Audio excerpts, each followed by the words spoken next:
Just the other day, our CutTheClutter was about a sizable fraud in National Stock Exchange. Now, unfortunately, successively, we are talking about another fraud situation.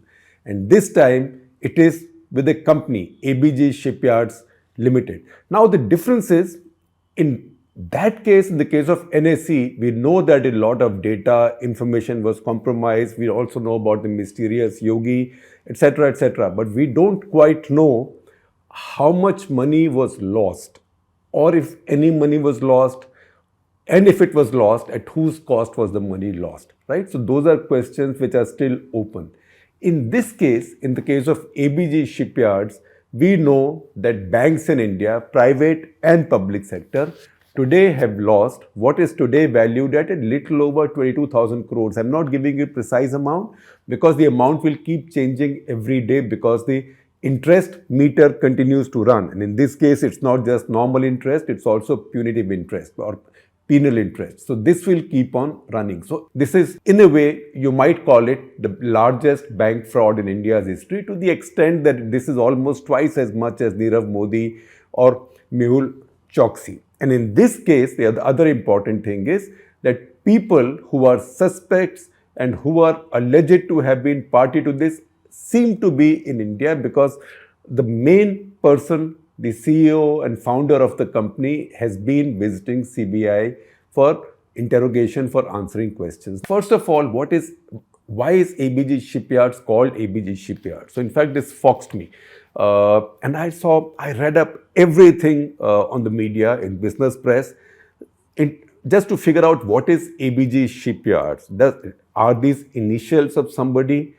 I didn't find anything. Then I checked with a lot of wise people I know in the banking, finance, stock market industry, and I checked with them, and nobody can say for sure what it means, but possibly it means Agarwal Business Group, because this was a group founded by Rishi Agarwal. Rishi Agarwal, an ambitious young man, a graduate of Purdue University. Anything I read on him reminds me, in fact, underlines the fact that Purdue University's alma mater also of Neil Armstrong, the first human being to step on the moon. And Rishi also wasn't that old, I think born in 1966. And he also happened to be a nephew, a bhanja of the Ruiyas of the SR group. So their sister's son. So they were his mamas, right? So a distinguished business family, distinguished Marwadi business family, entrepreneurial family. Now he set up a small company by an acquisition. He borrowed 1 lakh rupees in 1985 from, I think, State Bank of India, and found some other money, and for 8 lakhs bought a little shipbuilding unit called Magdala Shipyard Private Limited on the coast of Gujarat. Now Magdala is a place on the coast of Gujarat. So he bought that. It was a tiny shipbuilding or a boat building unit. But from there, he began to scale up. He first built a few small barges, and then the size of his business increased. As the size of his business increased, we also see stories of how he was seen as the rising star of Indian shipping. By 2006, 2007, he had a huge order book. He was getting a lot of orders from everywhere. And as he was getting orders, his valuation was going up. And as he got his orders, he also borrowed money against those orders. That, look, I will build this ship, I will sell it, right? I will get the money, I'll pay you back. Now, shipping business is a complex business. It's a dangerous business also. In some ways, it's even more dangerous, risky than, say, setting up airlines, because orders in the shipping business are chunky. You get ordered to build an aircraft carrier, right? Then they are time consuming. It may take you 5 years to build that aircraft carrier, or maybe a super tanker, right? That means the company or the person or the entity that gave you the order also has the ability to take deliveries 5 years later and has to continue paying you. Now, to build this, you have to borrow money. Once you borrow money, the interest meter starts running. What happens, and these are genuine situations, what happens if the guy who placed the order midway through either goes bankrupt or their business goes fut, then they say, look, boss, I don't want this ship, but you built half the ship, right? So what do? Meanwhile, you've also borrowed money from banks to go this far. Now that is risky enough. But what happens if in the process, while you might have needed 1,000 crores, or maybe say, let's keep it simpler, while you might have needed 100 crores, right? You have actually taken a loan of 500 crores by inflating or over invoicing, whatever it's called. Please don't get me into accounting. But basically, going to the bank and saying this will cost me 500 crores, whereas the cost will only be 100 crores. Bank gullibly or for whatever reason gives you 500 crores, of which you then put away 400 crores into your other companies. That other companies, in this case, according to the FIR that the CBI is now investigating, were a bunch of subsidiary companies. Numbers vary. I have heard numbers from 75 to 100. So you keep giving money there. So A gives to B, B gives to C, C gives to D, D gives to E. E is also owned by A, right? So everything is owned by the same entity. So this becomes a circular transaction whereby money borrowed by a company has gone someplace else and has landed up with the owner or promoter of the company, but the company and its shareholders, its business and shareholders don't have the money. So I'm not saying exactly this is what has happened. I am explaining to you by way of just decluttering this process, that you can have a genuine loss in business. And it's true that after 2007, after the boom of 2007, 2008, the big collapse came in global economy with global financial crisis. Global shipping, which was booming until then, it went into a tailspin. Orders were cancelled. In this case, however, CBI is investigating, and this is something that Ernst & Young or E&Y had also carried out the forensic audit in case of NSE. So forensic audit carried out by E&Y, and then what CBI has investigated so far, CBI sources are telling reporters, and please do read a very comprehensive story on this. I think that is by far the most comprehensive explainer. I'm sharing a link with you. Also a piece written by Tamal Bandyopadhyay in his column, in his regular column, Bankers Trust. Tamal is a doyen of banking editors, reporters in India. He knows everything about banking. Anytime you need to know more, at least I need to know more, I pick up the phone and ask him. So I did pick up the phone and ask him after reading his article. I'm sharing that article with you because that brings more insights. So what it seems happened, and this is the suspicion, that many of these orders were orders from friendly organizations or related parties. Related parties in this case was the SR Group, because SR Group also had SR Shipping. Also they had SR Oil. Oil industry needs rigs, that is for prospecting for oil, for checking out where oil is available offshore. Now a bunch of the orders that ABG Shipyard received were for jack-up rigs. Now what is a jack-up rig? Again, I read up on this. I could have just said jack-up rigs and let it be. But jack-up rigs, when you see a rig, an oil prospecting rig, you see it standing on some legs. What does it stand on? Because it's stationary. So it stands on those legs. How is it transported from one place to the other? These legs, now mechanically, engineering is so far progressed. The first jack-up rig was built in 1949. That wasn't this mechanical, and that wasn't so easy to lift. What happens is that these ships are able to jack up their legs. They can be jacked up above the ship's hull, or when you have to park them into some part of the sea, they can be jacked down. And these ships can stand on maybe 4, 6, 8, 10 legs. And when they have to be taken from one place to the other, because it's not as if a rig will go to one place and if oil is not found, the rig will have to be wasted. No. Rig will then move to some other place, and rigs are given on rent also. So then it will be pulled by a tugboat to a distant place, or a bigger ship to a distant place. Then it pulls those legs back in, and it moves, the hull moves on the surface, pulled under the power of a tugboat.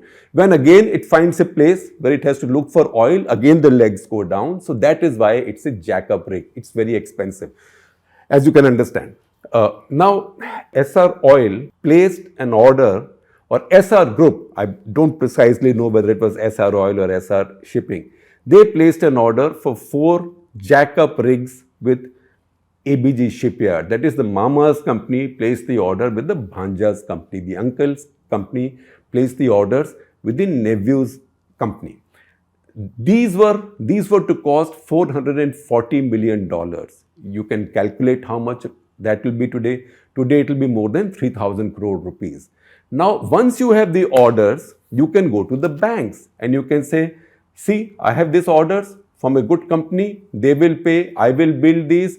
So pay me the money, because give me a loan, because I need the money now to start building. And once this is done, I have confirmed orders, I will pay you back. The fact is, these rigs were never built and never delivered. So we don't know what the intention was. We don't know whether it was a genuine failure, or we don't know whether the orders were dodgy. So these investigations by E&Y and CBI indicate or seem to suggest that many of these orders were non-serious orders.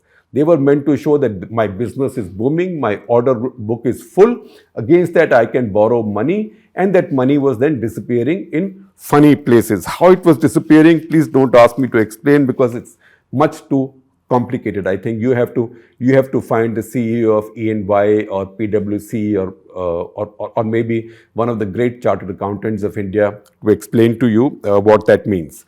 Now, the only things I see is that in 2013, it had become evident that the company was not doing well, that the company was not able to service its loans, which means it was not able to pay back the principal and interest.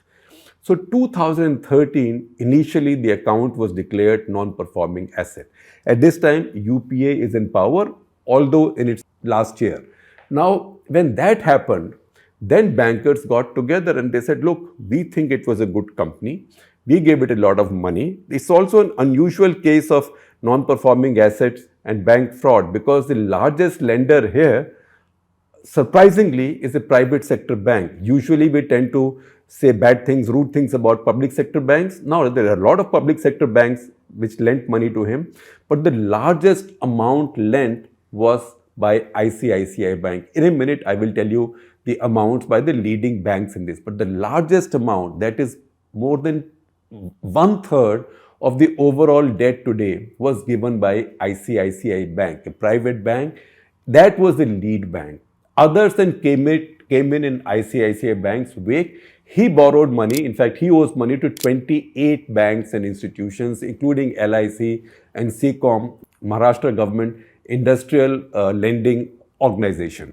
So in early 2014, I think in March 2014, banks got together, the consortium of banks which had lent money to them, they got together and they came up with a plan of what was called as CDR, that is Corporate Debt Restructuring.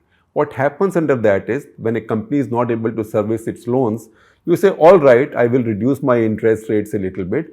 I will extend your repayment period. Maybe I will convert some of your debt into equity, take some haircut right now, and hope that when the business settles, I'll be able to recover money from the equity, right? And sometimes I might even give a little more money, maybe to complete a project. And once you complete the project, then the money will come back. Because this has not worked in many cases, this is also given a slightly more sort of judgmental name now, which is evergreening. So it was in March of 2014 that this CDR or evergreening or whatever you call it took place.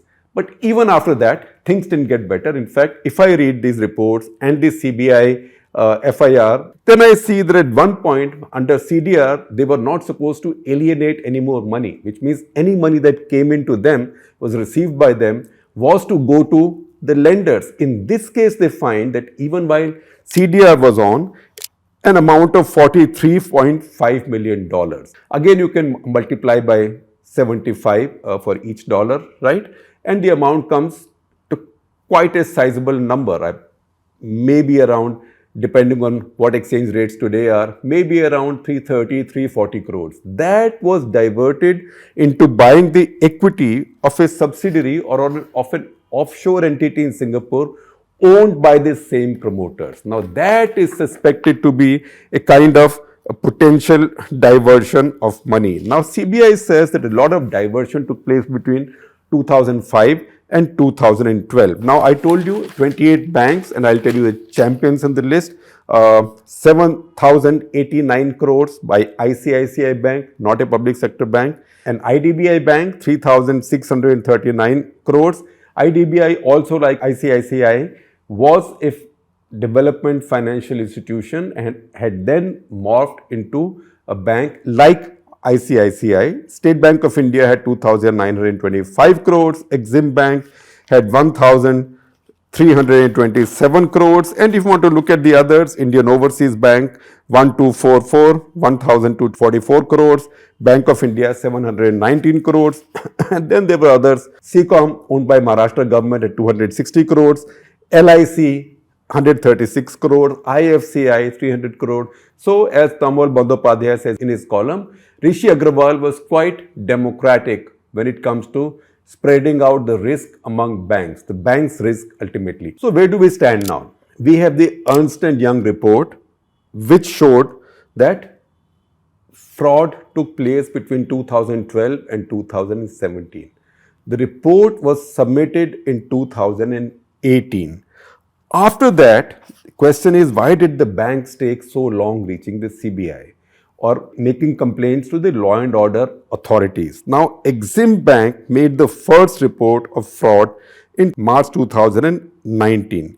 March 2020 then, Andhra Bank, which later got merged with Union Bank of India, they declared the account fraudulent. There is a difference between an account going NPA, non-performing asset, and fraudulent, because a business can fail. That's a genuine NPA. In this case, these two banks said this is fraud. The CBI was notified for the first time, say around August of 2020, by State Bank of India. Now, there's been a lot of questioning in terms of why has it taken so much time. Congress party has raised that question. It's a legitimate question. The answer to that, SBI, State Bank of India, put out in a statement saying that, look, it takes time for us to assess whether the account is actually fraudulent. Just a report from EY, a forensic audit, would not do. Also, then you have to get all the lenders together and you have to get the consent of all the lenders before you declare the account fraudulent. So that took time. Nirmala Sitharaman, the finance minister, says, look, normally it takes the banks between 52 to 56 months to declare an account fraudulent. In this case, if anything, banks have worked much faster. Now, I don't know, I don't have the skills to tell you what the reality is and what is right and what is wrong. But the fact is that our processes need to be faster, because if it takes you 52 to 56 months normally to figure out if an NPA was fraudulent, by that time it becomes nearly impossible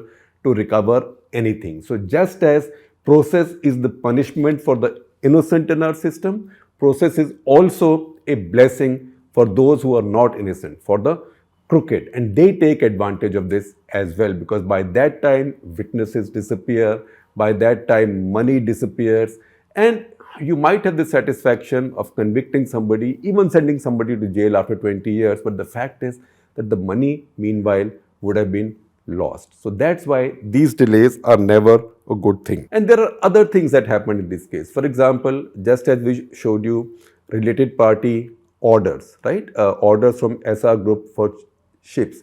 There was also, Rishi Agrawal also moved into cement making. So he set up a cement plant on the coast of Gujarat. Clinker unit was where he was, and the grinder was in Surat.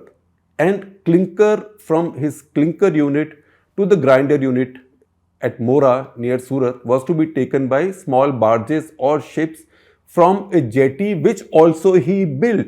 And these contracts apparently were to be given to SR companies. So again, it was a related party thing. Now, banks also gave a bunch of money, quite a bit of money, nearly 2,000 crore rupees for building the cement plant. That seems a bit high for a 3.5 million ton per annum cement plant. Now, once again, why did the banks give that money, so much money for this? These are issues that have to be checked out. From what I read, It looks like he is a very charming man, he's very convincing. He had an order book to show that he was doing very well. He looked like he was becoming the leading light of Indian shipping, Indian private shipping. It's also true that all three private shipyards that started around that time, the big ones, the high profile ones, that is ABG and Bharti Shipping, and also Gujarat Pipavav, right? All three have gone out of business. All three have got bankrupted, and even L&T, which is a company with much deeper pockets, even their shipping business went through a crisis. But that having been said, it's very complicated when the same company also sets up a cement plant. In the cement plant, you also set up a 100 megawatt power plant, and you can see there's a pattern of doing a lot of businesses and also getting a lot of these orders, for example, until 2007 to take advantage of government subsidies, because there were government subsidies on power plants, captive power plants. There were government subsidies also on shipbuilding, so Indians could compete with Korea and China. 2007, those subsidies ended. That subsidy regime ended. And by that time, obviously, if the orders had not been delivered or orders had not been paid for, because now the downturn came, you were caught in the middle of nowhere and a lot of money went down the tube.